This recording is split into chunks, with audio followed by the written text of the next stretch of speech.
Hello नमस्कार, कसे आहात सर्वजण? सर्वांना सर्वप्रथम श्री स्वामी समर्थ आणि ओम नमः शिवाय। आजचा दिवस तुम्हाला खूप छान आनंदाचा व आरोग्यदायी जावो। तर बाहेर टिपटिप असा पाऊस चालू आहे आणि त्याचबरोबर त्या टिपटिप पावसासारख्याच मी थोड्याशा यूजफुल आणि आपल्याला कामी येणाऱ्या म्हणजेच जे आपण थोडेफार हे आहेत बघा, टिप्स म्हणा किंवा एक काम म्हणा, थोडंसं आपलं बऱ्याच अशा आपल्या काय आहेत लेडीज येतं माझ्यासारख्या काही कंटाळवाणी आहेत आणि काही जे आहेत त्यांना कामातून वेळ भेटत नाही आहे। तर त्यांच्यासाठी थोडासा जर आवडलाच तर तुम्ही नक्कीच वेळ काढा आणि ह्या कृती तुम्ही करा। तुम्हाला कशा वाटतात त्या मला नक्कीच कमेंटमध्ये सांगा। तर आपल्याला काय करायचं आहे, आपण जिथे पण राहतो तिथे आपण काय करतो, 4-5 कुंड्या तर लावतोच, म्हणजे काय त्यामध्ये 1-2 फुलाची झाडं वगैरे लावतो, तर किंवा आपली तुळस वगैरे असते। तसंच आपल्याला काय करायचं आहे, आपल्यामध्ये घरामध्ये बऱ्याच साऱ्या वस्तू असतात की त्या अनावश्यक असतात। तर त्या अनावश्यक ज्या वस्तू आहेत, जे की ट्रे असतात, एखादे तुटल्या फुटलेले छोटी छोटी जी टोपली असतात प्लॅस्टिकची वगैरे, तर ती आपल्याला घ्यायची आहेत। आणि ते जरी नसतील तर कपड्याचे बॉक्ससुद्धा असतात बघा, त्याच्यामध्ये माती आपण आरामशीर टाकू शकतो। तर त्यामध्ये आपल्याला जे पण जाड बियाणं आहे ना कुठलं, जे की चवळी, मेथी आणि हे धने, ह्या 2-3 वस्तू, तसेच अजून बऱ्याच काही गोष्टी आहेत, चवळीसारख्या ज्या असतात त्या बऱ्याच गोष्टी आहेत, त्या गोष्टी आपल्याला काय करायच्या आहेत, भिजवायच्या आहेत।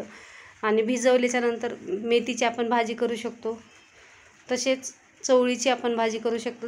एक 5 वारी चवळी म्हणून असते, ती काय होते 1 महिन्यामध्ये आपल्याला खायला येते। तर त्याचे आपण 4-5 झाडं जरी लावले ना तरी पण आपल्याला खायला येतात। आणि आजकाल भाजीपाला जर बघितलं तर प्रत्येक भाजीपाला जो आहे तो 30 रुपये पावशेरच्या कमी नाही आहे। आणि प्रत्येक घरामध्ये 4 व्यक्ती तरी कंपल्सरी असतात आणि त्यामध्ये एक्स्ट्राचे 1-2 कधी कुणाचे तर असतात, कुणाचे तर नसतात। म्हणजे कसं, कुणाचे आई वडील, कुणाचे सासू सासरे, कुणाचे एक्स्ट्राचे बहीण भाऊ कोणी असतं, तर कुणाचे तर कंपल्सरी 4 जण तर असतात। तर मग त्या पावशेर भाजीमध्ये आपल्याला काय होतं, एवढीच भाजी येते आणि त्या छोट्याशा भाजीमध्ये दोघांचीच भाजी होते, तिसऱ्या व्यक्तीची भाजी होत नाही आहे। तर मग आपल्याला प्रश्न पडतो की आता एक भाजी केली नंतर काय करायची।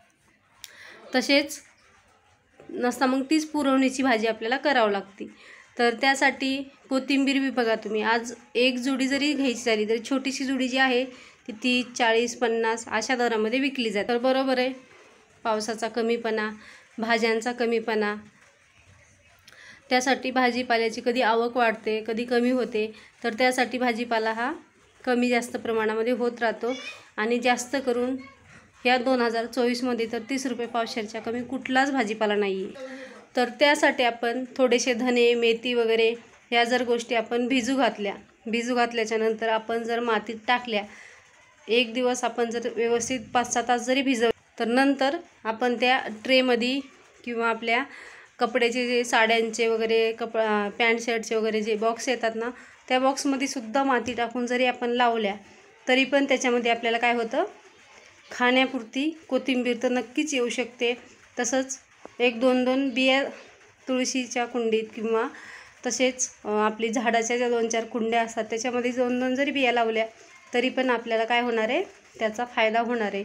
तसेच आपल्या कष्टाचं थोडे का होईना त्याला आपण कष्ट घेतोच ना, तर त्या कष्टाचं आपल्याला घरचा डोळ्यासमोर वाढलेला नॅचरल बिना केमिकल युक्त भाजीपाला असा आपल्याला थोडासा का होईना खायला भेटेल।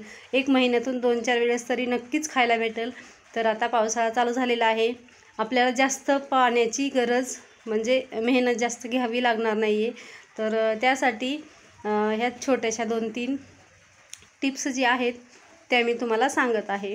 तर तुम्हाला आवडल्या तर नक्कीच फॉलो करा किंवा करून बघा, कशा वाटतात मला नक्कीच कमेंटमध्ये सांगा।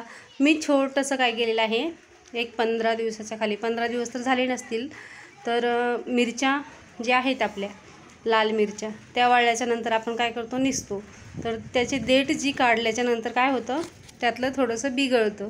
तर ते पडलेलं बी मी तुळशीमध्ये टाकलं होतं. किती छान उगवलेलं आहे ते मी तुम्हाला दाखवते. तर तुम्ही बघू शकता, एकही त्यातलं मिरचीचं झाड आलं तर अर्धा किलो मिरची झाडाला निघते. पावशेर तर कंपल्सरी निघते म्हणजे निघते.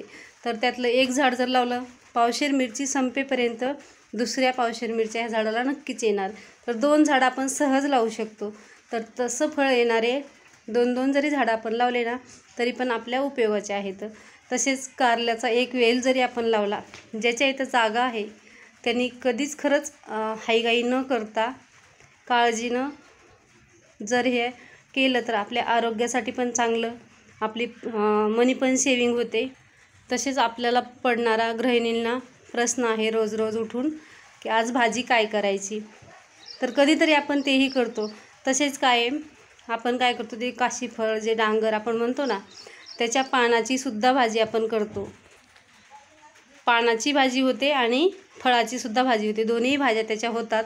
आणि जे आपण चंपुऱ्याचे पानं म्हणतो, आळूचे पानं म्हणतो, ते सुद्धा 2-2 4-4 लावले.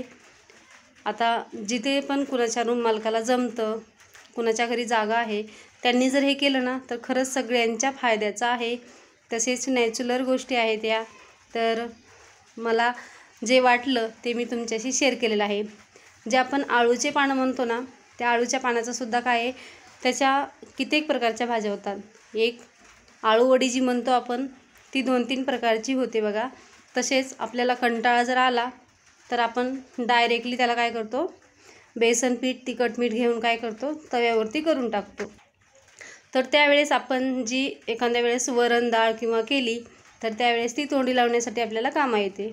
तसेच आपल्याला ज्यावेळेस पुरवणीची भाजी करायची त्यावेळेस आपल्याला भाजीला काही नसल्यास आपण काय करतो, तीच भाजी चिरून पालकाच्या भाजीसारखी, जी आपण गरगटा भाजी म्हणतो किंवा हाटून भाजी केलेली म्हणतो, ती भाजीसुद्धा होते.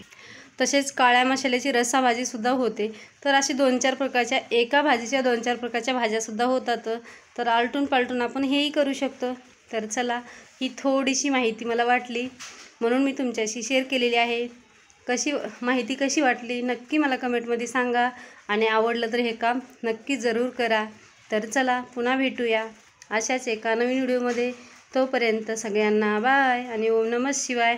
आणि हो, माझा जो थोडंसं मिरच्याचं रोप मी लावलेलं आहे ते मी तुम्हाला दाखवणार आहे. आणि मध्येच मी काय केलं होतं, एक कारल्याचं पण वेल लावला होता, पण थोडंसं त्याचे 2-3 पानं पिवळे झाले. मुलाला वाटलं तो खराब झाला, त्यानं माझ्या माघारी काय केलेलं आहे, उपटून काढलेला आहे. त्यासाठी तो खराब झाला नसता, त्याला आतापर्यंत कारलेली असते. मी एका व्हिडिओमध्ये शेअर पण केलेला आहे, ज्यांनी व्हिडिओ बघितला असेल त्यांना माहीत असेल.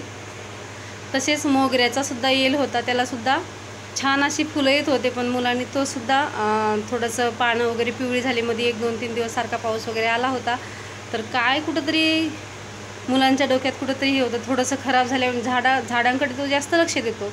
आणि थोडं तरी त्याला वाटलं कुठंतरी हा खराब झाला आहे, म्हणून त्यांनी काय केला, नष्टच करून टाकलेला आहे.